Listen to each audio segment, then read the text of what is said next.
Okay, so yan. Good morning po. Andito kami sa Garden Center where we are checking some stuff. Ayan, we have already got some brown cherries and talong and that one potato. Ayan. You know. So, if you're wondering kung magkano yung mga ganito, these ones are like $5, $5.29. Ang mahirap lang kasi ay hindi kami makapag patubo from the anong tawag dyan, yung grocery store bought sweet potatoes, because I believe sila ay binibigyan sila ng parang growth hormone inhibitor or growth inhibitor hormone para sila ay hindi tumubo.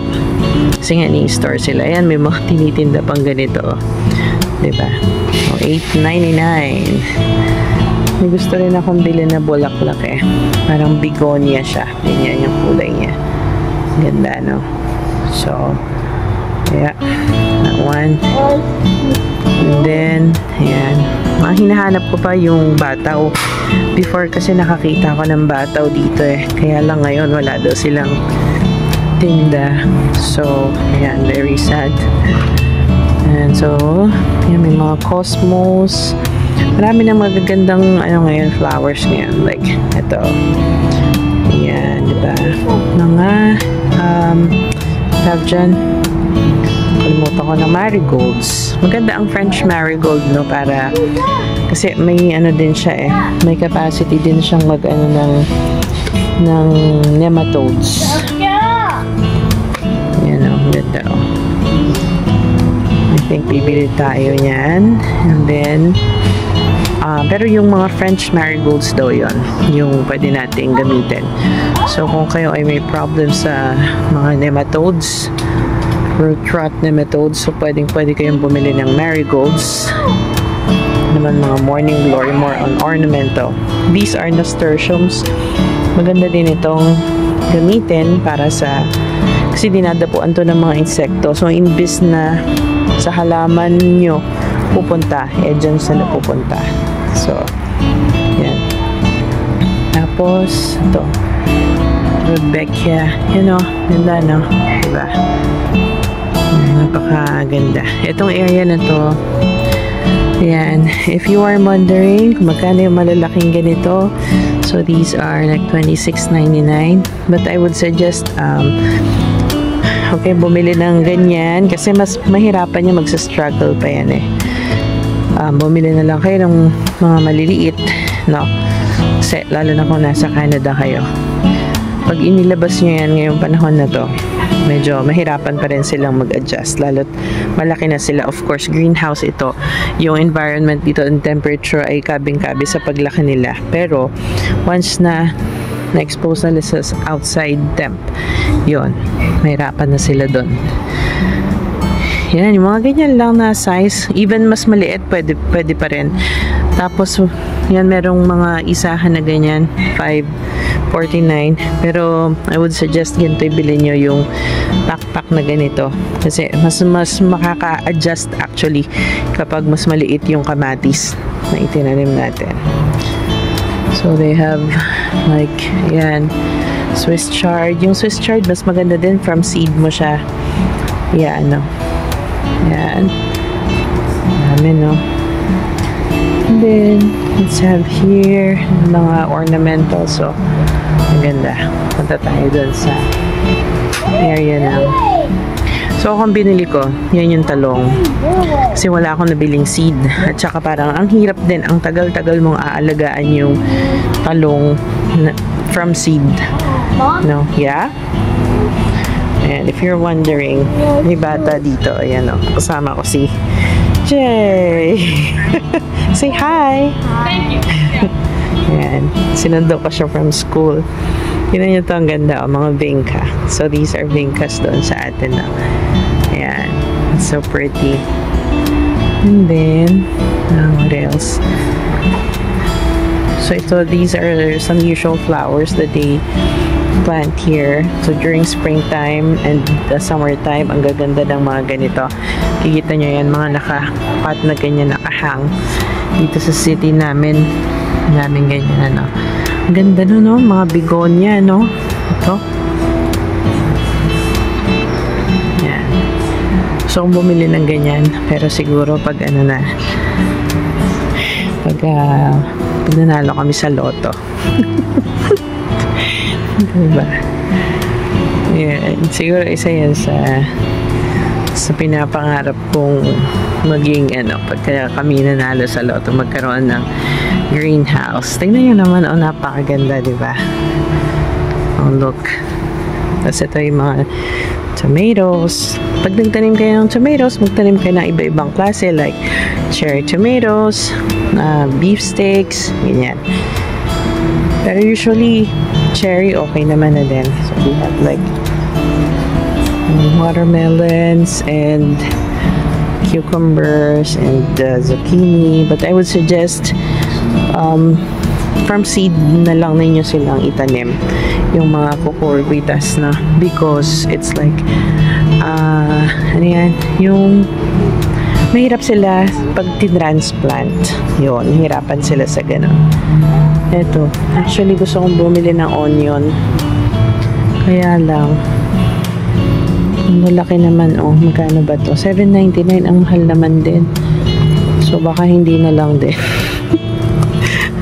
Kasi meron akong ano dun eh, sinaboy dun eh, makasakali. Pero actually, yung onion na yan ang magandang itanim yan, no? And then, ayan, ang sili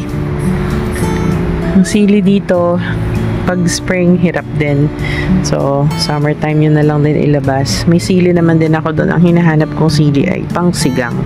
Unfortunately, parang wala akong nakikitang Long Cayenne ang pangalan nun dito eh. So, hindi ako makakita ng Long Cayenne. Ayun. Saka na lang yan. Hindi ko alam if it's the same. Itong Anaheim. Doon sa Long Cayenne. Yan. So, yan. Sobrang daming mga iba-ibang iba-ibang klase. No? Dito. Yan. So, balik tayo dito. Ayan, may mga pechay pang ganyan. No? Hindi naman, bibilin mo pechay o bibilin mo ng isang ganon-ganon lang or lettuce. O, sinasabog lang yan. Meron naman din talagang mga siguro if the person is not that good in gardening or pagpapaseed, pwede silang mag-start from ito, yung mga nabili na, no, na ganyan. Pero kung may experience naman na, usually from seeds na lang kami nagtatanim. Ayan. Tapos to, snapdragons. Ayan. Kita ko lang sa inyo. Kanina pa kami nag-iikot eh. I just want to share kung yung joy, no, pagka nag-iikot-ikot sa ganito. Itong snapdragon, so ang gaganda, no? Ayan, $4.99. Ito. You wanna go where the cat is? Nope. Why? Why don't you wanna go there? So, ito nga po yung ating nabili. So, this is begonia. No? Ang ganda ng kulay niya, no? So, regalo ko to kay Ate Hana. Kasi naghahanap siya ng kapatid nung kanyang alagang halaman doon. Meron siyang isang succulent doon na malinggit. Ayan. So, ito, I think pwedeng house plant ito, no? Yung begonia. Kasi shady naman siya nakalagay doon sa ano. Pero ito, pwede itong i-propagate, although sa mga leaves niya, although sabi sa kanya ay prohibited daw ang propagation nito. So, ibig sabihin, kumbaga, yung trademark na to ay pagmamayari nung nag-breed sa kanya at hindi siya pwedeng i-propagate tapos ibebenta mo. So, yun. pwede kang makasuhan, pwede kang mag-fine, di ba? Pati sa mga halaman po may ganun, no?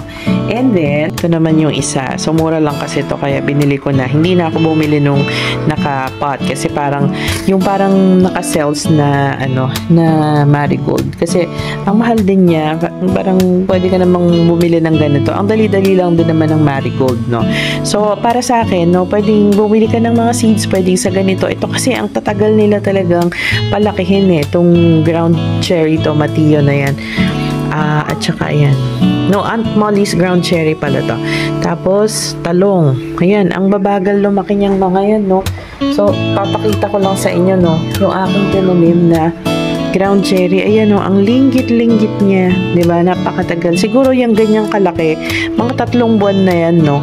Na pinalaki or 2 siguro. Ayan. Since mainit dun sa greenhouse nila, mga 2 months siguro yan. So, kaya may mga things talaga na okay lang din na mag-start ka sa seed, okay lang din na bumili ka sa greenhouse katulad niyan, ano. At saka yun nga, so I bought ayan, ito ay talong. So yung usual na talong lang din natin yan, ano, pahaba. So masarap pang torta. Tapos ito, kasi nga sabi ko sa inyo kanina ay yung aming, ayan, meron akong pinapatubo dyan ayaw niyang tumubo, no? Ayaw mag-sprout. Tapos, eto din, sinubukan ko di ganito, di ba? Di ba? Kumbaga, umeffort na ako ng ganun. Naghanap na ako ng kung paano siyang patubuin, pero may mga lumalabas na ganun, but I think nabubulok na siya. Hindi yan ugat, palagay ko, hindi yan ugat. Ayan, Ayan, kasi nga, I believe, treated sila ng growth inhibitor hormone. Ayan. Tapos, ito naman yung aking habanero na napakaliit kasi ang bagal din palakihin ng mga super hot na sili. And ito, yung mga bell pepper. So, medyo malaki na rin to. Pero, matagal ko silang pinalaki. No, pag dito. Ayan. So, ayan. Dami-dami din akong seedlings. So, ayan. Mostly mga tomatoes. No? Andito lang sila sa, sa windowsill. So, ayan po. And then, may cosmos ako dito. Tapos, ayan nga yung iba kong halaman. O, ayan. So, ayan lang ang aming short garden tour. See you on the next video. Bye-bye!